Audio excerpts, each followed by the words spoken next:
Before anyone wins, there's the sound. Tiles sliding, hands sorting. The game begins to take shape. Each one of us has a wall, 18 long, 2 high. With the steady rhythm of players reading the table. Hey, guys.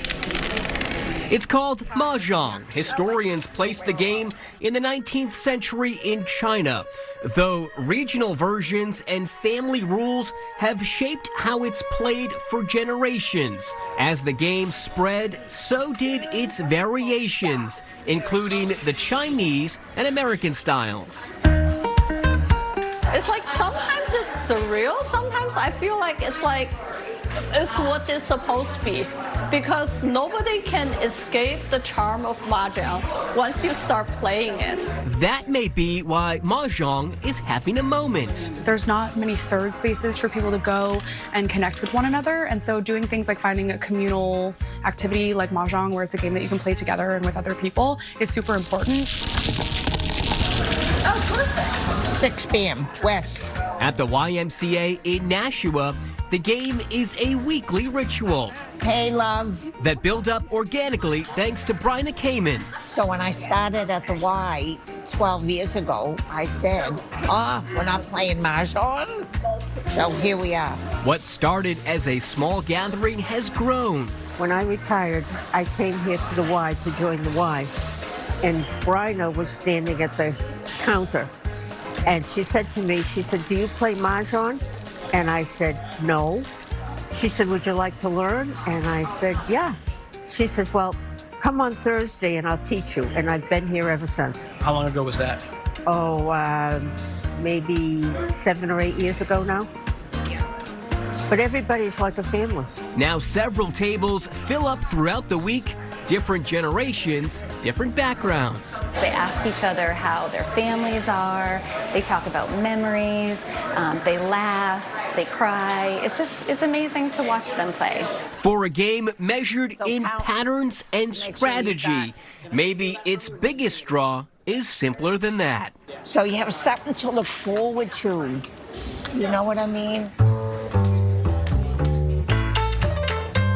Okay. You have to draw one. Once you sit down, that's when the game reveals itself.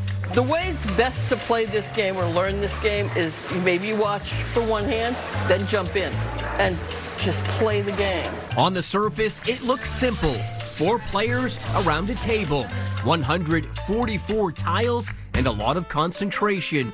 But underneath Mahjong is a game of calculation, memory, and reading the room. We get 13 tiles. Take 4 at a time. And this is Chinese Mahjong. Some people do 16 tiles, but that's for something else. The hand begins with the deal. Each player builds towards a winning pattern, chasing runs, triples, pairs. Pick up and discard, that's the game. Every discard becomes information. Every tile put on the table changes the picture. What someone throws away can reveal what they're building or what they want you to believe. The goal is simple: complete a winning hand before anyone else. I'll take it. Mahjong. Sometimes the strategy is like you even need to give up your own winning chance so you don't make other people's win. So it's like totally like a strategy game. Basically, when you walk in, usually we keep them in this case where we keep a lot of our nicer products. So yeah, this is the one set that we have in stock right now. Tracking down the game itself takes a bit of strategy. So it's tough to get. It has been, yeah, even before this year, it's been hard to acquire.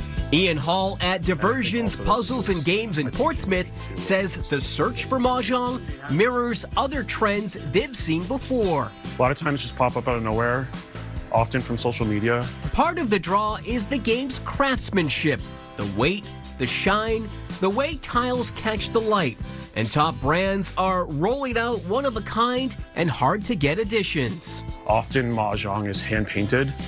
A true set is hand-painted, so very beautiful on the table. I'd say that definitely makes the game stand out. This is a beautiful set. It is a beautiful set. Once people get their hands on a set, it doesn't take long to understand that beauty carries history. This is a 200-year-old set, and that it's handmade. It's, if you look at it, it's bamboo and whalebone. That's how it's made. See the teeny tiny dice? For Rosemary McPhee, that history now feels a little more visible. Since I've played the game, started playing the game, I notice it all over the place now, which is kind of neat.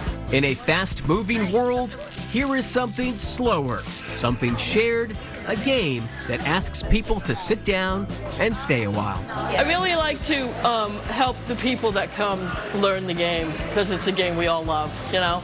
And it's fun to teach what you love to people, you know? West wind out.